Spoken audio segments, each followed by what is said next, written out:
Olá! O que a gente vai fazer aqui hoje é analisar bem de perto um argumento. Um argumento que busca explicar a estrutura do antissemitismo moderno. A ideia é pegar os pontos do próprio documento original e entender passo a passo a lógica que ele está apresentando.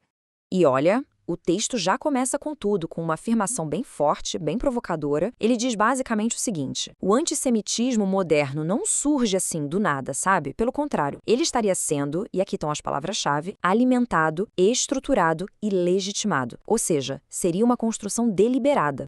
Tá, mas como é que a fonte defende uma ideia tão forte assim? Bom, ela propõe uma lógica bem específica para explicar esse processo todo. É como se o documento fizesse a pergunta que todo mundo faria.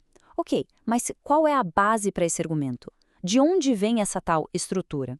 E é aí que ele começa a tentar expor o mecanismo que estaria por trás de tudo. E é aqui, pessoal, que a gente chega no coração do argumento. Segundo o que está escrito, a base de tudo seria uma divisão bem radical da sociedade em apenas duas categorias, uma contra a outra. Essa premissa é o alicerce de todo o resto. É como se a complexidade toda da sociedade fosse simplificada, reduzida a um conflito que nunca acaba, sabe? Um conflito permanente entre dois polos. De um lado, os que têm poder, do outro, os que não têm. E essa divisão fica bem clara aqui. De um lado, você tem os opressores, ou seja, aqueles grupos que são enquadrados como quem tem poder, privilégio. E do outro lado, os oprimidos, os que são vistos como vítimas, como marginalizados. A tese do texto é que essa seria a lente através da qual o mundo estaria sendo apresentado. Certo, mas e daí? Bom, o ponto crucial do argumento é que, para essa lógica funcionar, certos grupos precisam ser encaixados em uma dessas caixinhas. E é nesse contexto, segundo o que o texto afirma, que os judeus acabam sendo posicionados simbolicamente no lado dos opressores, como um símbolo de elite ou dominação. Ok, se existe essa estrutura toda, quem é que a promove? A fonte não deixa essa pergunta no ar, não. Ela aponta responsáveis. Vamos dar uma olhada em quem o texto identifica como os promotores dessa narrativa. Primeiro, o documento fala de atores internos, domésticos.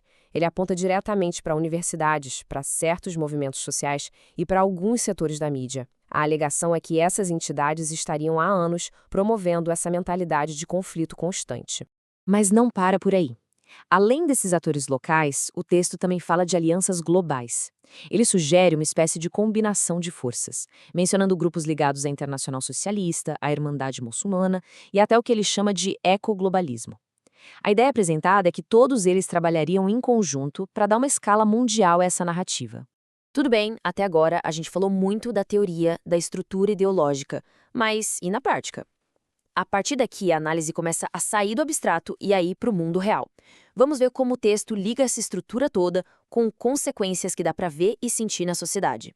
O raciocínio é quase como uma corrente de dominós, sabe? O passo a passo que o documento descreve é bem claro.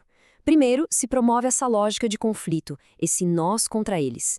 E o resultado direto disso, o segundo passo, é a normalização.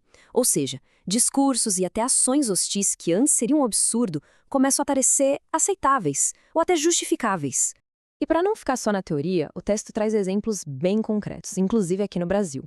Ele fala de professores, ativistas e grupos organizados que estariam marcando, pressionando ou até atacando espaços judaicos, e cita especificamente cidades como São Paulo, dizendo que essas pessoas estariam agindo exatamente dentro dessa lógica.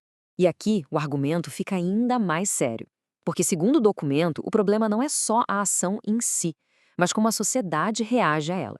O texto afirma que esses incidentes acabam sendo relativizados, sabe? Muita gente ignora ou até encontra uma justificativa, como se fosse só mais uma parte de um conflito maior e inevitável. Bom, e com isso a gente chega na parte final do argumento, na reflexão e no alerta que o texto deixa no ar. É muito importante notar uma coisa. O texto insiste que isso não é um simples debate de direita contra esquerda. Seria um erro, segundo a fonte, simplificar a esse ponto. O argumento é que o problema é bem mais fundo, é algo estrutural. Então, para resumir, o problema central que a fonte aponta não são atos isolados. Não é uma pessoa ou outra com preconceito. É uma estrutura ideológica. Uma estrutura que, para se manter viva, precisa de conflito. E para alimentar esse conflito, ela precisa eleger alvos. Precisa de alguém para ser o inimigo. E é com isso que o texto encerra. Ele não dá uma resposta pronta, não. Em vez disso, ele deixa no ar uma pergunta, um alerta final bem provocador. Será que ignorar tudo isso é permitir que a história comece, de alguma forma, a se repetir? Uma pergunta que fica com certeza para reflexão.